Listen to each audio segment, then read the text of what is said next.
तो बिहार में अब की बार जो विधानसभा चुनाव का नतीजा आया, उसकी कल्पना भी शायद किसी ने नहीं की होगी। जिस बिहार में पलायन और बेरोजगारी को सबसे बड़ी समस्या मानते हुए ये माना जा रहा था कि अब की बार का चुनाव कांटे का होने वाला है, विपक्ष इसे बड़ा मुद्दा बना भी चुका था। लेकिन नतीजों में हुआ ठीक इसके उलट। 202 सीट लाकर बीजेपी की अगुवाई वाला एनडीए प्रचंड बहुमत से अब सरकार बनाने जा रहा है।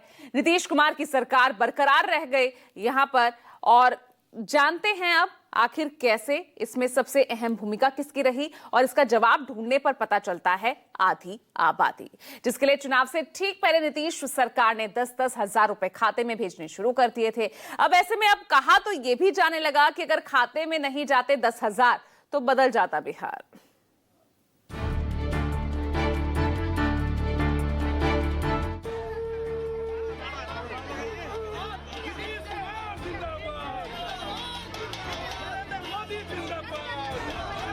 हम बिहारी हैं जी, मोड़ संस्कारी हैं जी।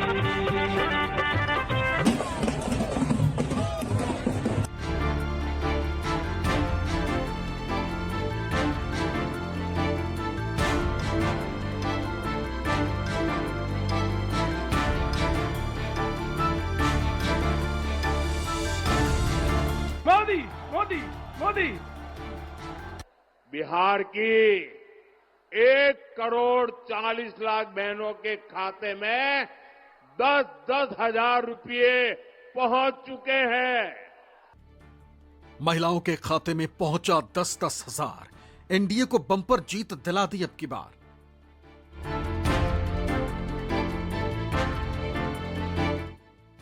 बिहार में पैसे बांटकर जीता सत्ता पक्ष, ऐसा आरोप क्यों लगा रहा विपक्ष?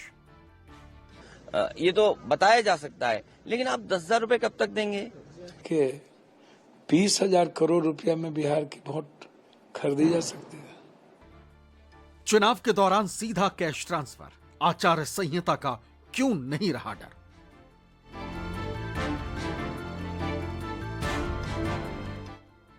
बिहार में अब की बार बंपर वोटिंग हुई। प्रदेश के चुनाव इतिहास का सारा रिकॉर्ड टूट गया है। 7,45,26,858 मतदाता वाले बिहार में अब की बार 67.13% वोटिंग हुई। प्रदेश में अब तक का यह सबसे हाईएस्ट वोटर टर्नआउट रहा, जिसमें सबसे अहम भागीदारी महिला मतदाताओं की रही, जिन्होंने 71.78% वोटिंग की, जबकि पुरुषों का मतदान प्रतिशत महिलाओं की तुलना में तकरीबन 9% कम, यानी 62.98% रहा। जिस तरह बिहार में बंपर वोटिंग हुई, ठीक उसी तरह सत्ता पक्ष यानी एनडीए को बंपर जीत भी मिली। बीजेपी की अगुवाई वाला एनडीए जहां 202 सीटों पर जीत दर्ज करने में कामयाब रहा, वहीं आरजेडी के नेतृत्व वाला महागठबंधन महज 35 सीटों पर आकर सिमट गया। इसके अलावा 5 सीट ओवैसी की एआईएमआईएम और 1 सीट मायावती की बीएसपी को भी मिली। नतीजों में एनडीए को प्रचंड बहुमत मिला, जिसमें महिला वोटरों की भागीदारी सबसे अहम मानी जा रही, और इसके लिए नीतीश कुमार की उन योजनाओं का बड़ा असर माना जा रहा है, जिसके तहत उनकी सरकार ने चुनाव से ठीक पहले और चुनाव के दौरान, यानी आचार संहिता लागू होने के बाद भी महिलाओं के खाते में 10-10 हजार रुपए भेजे गए। विपक्ष इसे वोट खरीदना बता रहा है और चुनाव आयोग पर सीधा सीधा आरोप लगा रहे हैं। ज्यांच्या हातात सत्ता आहे त्यांनी मतदानाच्या आधी अशा पद्धतीने पैशांचं वाटप करून निवडणुकीला सामोरं जायचं ही भूमिका घेतली तर एकंदर निवडणूक पद्धतीच्या बद्दल लोकांचा विश्वास याला धक्का बसेल तर काहीची चिंता आहे। निवडणुका स्वच्छ पारदर्शक पद्धतीने व्हाव्यात याच्याबद्दल कुणाची दुमत असायचं कारण नाही, पण 10,000 रुपये ही काही लहान रक्कम नाही।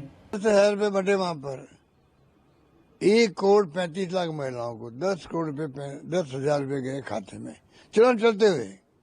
मुझे आश्चर्य हो रहा है इलेक्शन कमीशन को हो क्या गया है। दिन दहाड़े डाका होने वाली बात हो रही है, चुनाव के कैंपेन शुरू हो गया, चुनाव की पोलिंग हो रही है उसके एक दिन पहले 2 दिन पहले तक भी आप पैसे बांट रहे हो, पेंशन दे रहे हो बुजुर्गों को, दिव्यांगों को और महिलाओं को, क्या कहते हैं, एकल नारी को। ठीक है, आचार संहिता लागू होने पर सरकार की तरफ से 10-10 हजार रुपए महिलाओं के अकाउंट में जाता है। ये लोकतंत्र के लिए और जो लोकतंत्र की जो मान्यताएं हैं, आचार संहिता की जो मान्यताएं हैं, ये सरकार द्वारा उसका खुल्लम खुल्ला उल्लंघन किया गया और इसमें चुनाव आयोग पूरी तरह से अहम भूमिका थी। के 20,000 करोड़ रुपया में बिहार की वोट खरीदी जा सकती है। क्या यही अब बच गया? डेवलपमेंट, विकास, नौकरी, रोजगार, पलायन, कोई मुद्दा नहीं। मुद्दा बस 6 दिन पहले 20,000 करोड़ रुपया सरकार का हाथ में दो और वोट लो। ये प्रचंड बहुमत खरीदी हुई बहुमत है। सरकार ने 21 जून के बाद 40,000 करोड़ रुपए खजाने में से लुटा दिया इस मत को प्राप्त करने के लिए, और ये बिहार की अर्थव्यवस्था को चकनाचूर कर देगी। आने वाले समय में बिहार के लोग और आप लोग भी देखेंगे कि ना शिक्षा, ना स्वास्थ्य, ना इंफ्रास्ट्रक्चर, किसी चीज के लिए इनके पास पैसे नहीं बचेंगे। यहाँ तक कि विश्व बैंक से लिए गए जो इन्होंने कर्ज लिया था उसका भी 14,000 करोड़ रुपया इन्होंने बांट दिया है। विपक्ष का ये आरोप क्यों है? दरअसल नीतीश सरकार ने मुख्यमंत्री महिला रोजगार योजना के तहत चुनाव से ठीक कुछ दिनों पहले राज्य भर की महिलाओं के खाते में 10-10 हजार रुपए भेजे। इसकी शुरुआत तो 26 सितंबर को पहली किश्त बांटकर की गई थी, लेकिन 6 अक्टूबर को आचार संहिता लगने के बाद भी 5 बार 10-10 हजार रुपए भेजे गए। एक किश्त तो चुनाव की घोषणा वाले दिन यानी आचार संहिता के ऐलान वाले दिन 6 अक्टूबर को ही जारी की गई। इसके बाद 17 अक्टूबर, 24 अक्टूबर, 31 अक्टूबर और 7 नवंबर को भी कई महिलाओं के खाते में पैसे भेजे गए, जबकि इस दौरान चुनाव प्रचार चरम पर था। पहले फेज की वोटिंग 6 नवंबर को और दूसरे फेज की 11 नवंबर को हुई थी। यही नहीं, नीतीश सरकार ने अक्टूबर में प्रदेश के सभी बड़े अखबारों में विज्ञापन देकर भुगतान की तारीख दिसंबर तक तय कर दी थी। इसके अलावा खुद पहले चरण की वोटिंग के दिन प्रधानमंत्री ने प्रदेश में अपनी एक जनसभा के दौरान इसका जिक्र भी किया था। पीएम मोदी ने ये बातें ठीक उस दिन की थी जिस दिन बिहार में पहले चरण का मतदान चल रहा था, और इसके ठीक एक दिन बाद बिहार की नीतीश सरकार ने कई महिलाओं के खाते में 10-10 हजार रुपए भेजे। विपक्षी आरजेडी और कांग्रेस ने तब भी इस मुद्दे को उठाया था और चुनाव आयोग से इसकी शिकायत की। चुनाव आयोग ने जांच के बाद इसे एक नीतिगत निर्णय माना और आदर्श आचार संहिता का उल्लंघन नहीं बताया। आयोग के मुताबिक ये कोई अचानक की गई चुनावी घोषणा नहीं थी, इस तर्क के साथ कि चुनाव आयोग ने नीतीश कुमार की इस योजना को जारी रहने दिया। अब सवाल ये उठता है कि अगर बिहार में एनडीए सरकार की ये योजना पहले की थी और इस वजह से रोक नहीं लगाई जा सकती थी, तो फिर बाकी अन्य प्रदेशों की योजना पर तब क्यों पाबंदी लगा दी गई जब वहां चुनाव होनी थी? यानी चुनाव से ठीक पहले कई राज्यों में इलेक्शन कमीशन ने वहां की तत्कालीन सरकार की योजनाओं पर रोक लगा दी। और दिलचस्प बात यह कि चुनाव आयोग ने जिन जिन प्रदेशों में इलेक्शन से ठीक पहले उस वक्त की सरकार की योजनाओं पर रोक लगाया, वहां सत्ता परिवर्तन हो गया। 2023 में राजस्थान, इंदिरा गांधी स्मार्टफोन योजना पर रोक। राजस्थान में कांग्रेस सरकार ने अक्टूबर 2023 में मुफ्त स्मार्टफोन बांटने के लिए इंदिरा गांधी स्मार्टफोन योजना लॉन्च की थी, जिसे चुनाव आयोग ने आचार संहिता का हवाला देकर रोक दिया। चुनाव आयोग ने तब स्पष्ट किया था कि स्मार्टफोन जैसी चीजों का मुफ्त बांटना आचार संहिता के दौरान सीधे मतदाताओं को लुभाने की श्रेणी में आता है। आयोग ने अपने आदेश में तर्क दिया था कि भले ही योजना पहले से लागू हो, लेकिन निष्पक्ष चुनाव सुनिश्चित करने और चुनाव में सबके लिए समान अवसर को बनाए रखने के लिए इस पर रोक आवश्यक है। नतीजा ये हुआ कि कांग्रेस की गहलोत सरकार चली गई और बीजेपी स्पष्ट बहुमत के साथ सरकार में रही। और सबसे बड़ी विधवाओं को भी, राजस्थान में क्या हुआ था, चुनाव शुरू होते ही सब पेंशन मिलना बंद। ये तो उदाहरण के सामने है, पूरा देश देखेगा, पूरे देश की जानकारी मिलेगी। राजस्थान में क्या, बाकी राज्यों में मुझे पता नहीं, राजस्थान के अंदर हमारे यहाँ पर जैसे ही चुनाव डिक्लेयर हुए, कोड ऑफ कंडक्ट लागू हुआ, हम मोबाइल बांट रहे थे 1,40,00,000 महिलाओं को। और स्कीम पहले की थी हमारी, बजट की घोषणा थी, तब भी उसने रोक दिया। 34 लाख हम बांट पाए। वहाँ क्या हो रहा है बिहार के अंदर, आप कहते हो तो पहले की घोषणा थी, घोषणा पहले की थी तो भाई चुनाव डिक्लेयर होते ही कम से कम रोक देते ना आप। अभी आपने अलो क्यों किया उनको, ये मेरा आरोप है इलेक्शन कमीशन पर। 2023 में तेलंगाना राइथू बंधु योजना पर रोक। तेलंगाना में विधानसभा चुनाव नवंबर 2023 में होने। 26 नवंबर 2023 को तेलंगाना के वित्त मंत्री टी हरीश राव ने कहा कि राइथू बंधु योजना की राशि 28 नवंबर तक यानी वोटिंग से ठीक 2 दिन पहले दे दी जाएगी। ये योजना पीएम किसान जैसी थी, जिसे 10 मई 2018 को तत्कालीन सीएम केसीआर ने लॉन्च की। इसमें किसानों को हर साल 2 बार पैसा दिया जाता था। 2018 में जब ये योजना शुरू की गई थी तब 50.25 लाख किसान जुड़े थे, लेकिन नवंबर 2023 में इसकी पहली किश्त भेजने को ईसीआई ने मंत्री के बयान को आचार संहिता की शर्तों का उल्लंघन माना और योजना को आचार संहिता हटने तक स्थगित कर दिया। नतीजा ये हुआ कि इस चुनाव में केसीआर की सरकार चली गई और कांग्रेस स्पष्ट बहुमत से लड़ी। 2024 में आंध्र प्रदेश वाईएसआर चौथा सहित 6 योजनाओं पर रोक। चुनाव आयोग ने आंध्र प्रदेश में विधानसभा लोकसभा चुनाव से 2 दिन पहले 9 मई 2024 को वाईएसआर चौथा समेत अन्य डीबीटी योजनाओं के भुगतान को तुरंत रोक दिया, जबकि आंध्र प्रदेश के तत्कालीन सीएम वाईएस जगन मोहन रेड्डी ने वाईएसआर चौथा योजना की शुरुआत अगस्त 2020 में ही की थी। इस योजना के तहत आंध्र प्रदेश की सरकार ने अनुसूचित जाति, जनजाति, पिछड़ी जाति और अल्पसंख्यक समुदाय के 45 से 60 साल की महिलाओं को आर्थिक सहायता देनी थी। इस तरह वाईएसआर, आसरा और जगन्नाथ विद्या दिवेना योजनाओं को भी चुनाव आयोग ने रोक दिया।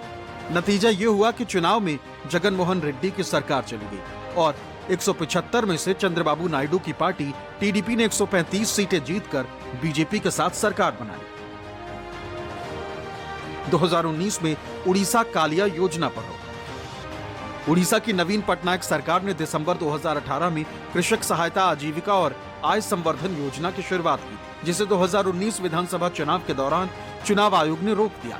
इस योजना को ईएसआई ने आचार संहिता का उल्लंघन माना। कालिया एक नगद सहायता योजना थी, जिसमें खेती करने वाले प्रत्येक परिवार को 10,000 हर साल दिया जाता।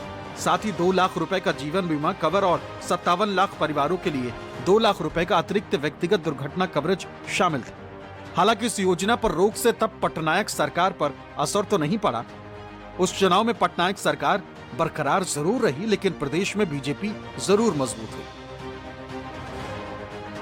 2004-2011 में तमिलनाडु रोकी गई 2 योजना। साल 2004 में लोकसभा चुनाव के ठीक पहले एआईएडीएमके की सरकार बिजली बिल भुगतान की योजना लेकर आई। इसमें छोटे किसानों को बिजली बिल के भुगतान की भरपाई के लिए मनी ऑर्डर से पैसे भेजे जाते थे। आयोग ने चुनाव आचार संहिता लागू होने के बाद मनी ऑर्डर के वितरण पर रोक लगा दी। साल 2006 में तमिलनाडु के डीएमके द्रविड़ मुनेत्र कड़गम सरकार ने रंगीन टीवी बांटने की योजना बनाई। ये 5 साल तक चलती रही, लेकिन 2011 में चुनाव का कार्यक्रम जारी होने के तुरंत बाद चुनाव आयोग ने जिला कलेक्टरों को चुनाव समाप्त होने तक मुफ्त टीवी सेट बांटने पर रोक लगा दी। नतीजा ये रहा कि डीएमके की सरकार चली गई और एआईएडीएमके गठबंधन ने 234 में से 203 सीटें जीतकर सरकार में वापसी कर।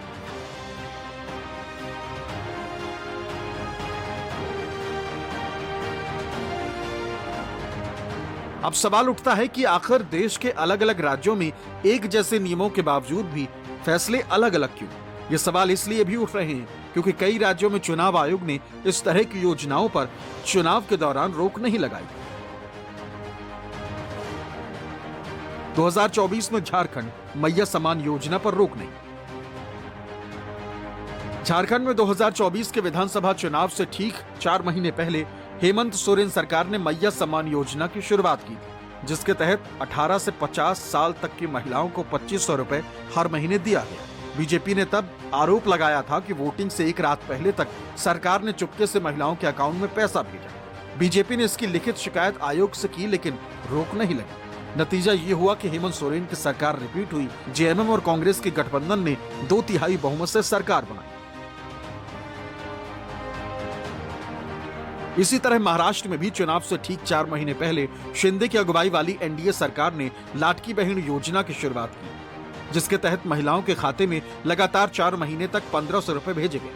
हालांकि आचार संहिता लागू होने के बाद सरकार ने महिलाओं के खाते में पैसे नहीं भेजे, जिस वजह से चुनाव आयोग को किसी भी तरह से एक्शन लेने की जरूरत नहीं पड़ी। मगर तब तक सरकार की योजना अपना काम कर चुकी है। नतीजा ये हुआ कि नवंबर में हुए विधानसभा चुनाव में एनडीए की प्रचंड जीत हुई। और अब बिहार, जहां आचार संहिता के दौरान भी महिलाओं के खाते में 10-10 हजार रुपए भेजे गए, जिसका सीधा असर नतीजों पर दिख रहा।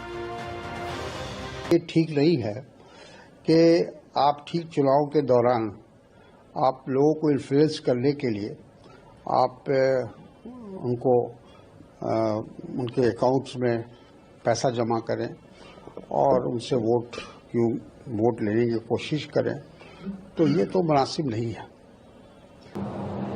ये कोई चुनाव के पहले जीविका दीदी को 10,000 दिया या वृद्धा पेंशन 400 का 1100 किया, इसलिए वोट नहीं मिले।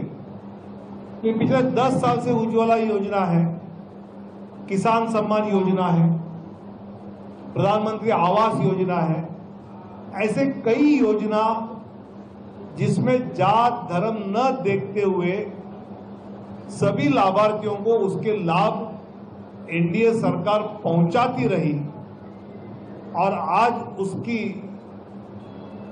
आशीर्वाद रूप की रसीद जनता ने बिहार में दी है। ऐसे में सवाल उठता है कि क्या चुनाव से पहले और चुनाव के दौरान डीबीटी के जरिए मतदाताओं के खाते में सीधे पैसे भेजने से जनमत प्रभावित नहीं होता है? क्या चुनाव के दौरान डायरेक्ट पैसा देना लोकतंत्र को कमजोर करने की प्रैक्टिस है? और क्या इसे अनफेयर नहीं कहा जाएगा? चुनाव में एनडीए के प्रचंड बहुमत के लिए मुख्यमंत्री महिला रोजगार योजना में ट्रांसफर किए गए 10,000 रुपए को एक बहुत बड़ा कारण माना जा रहा है और ये बहुत हद तक सही भी है। ऐसा परसेप्शन हुआ और ऐसा हम लोगों ने भी ग्राउंड में देखा कि इसका व्यापक असर था और जो आंकड़े उपलब्ध है उसके हिसाब से लगभग 1 करोड़ महिलाओं को ये राशि ट्रांसफर की गई और उसका असर सीधा दिखा चुनाव की प्रक्रिया में। खैर, सवाल उठते रहे। चुनाव आयोग और इससे फायदे में रहने वाली पार्टियों का अपना अपना तर्क आते रहेंगे, मगर सरकारी खजाने पर इसका जो बेवजह भार पड़ता है उसका क्या? क्योंकि महाराष्ट्र समेत कई ऐसे राज्य इसके उदाहरण, जहां इस योजना की वजह से राजकोषीय घाटा बढ़ता जा रहा है, जिसका असर सरकार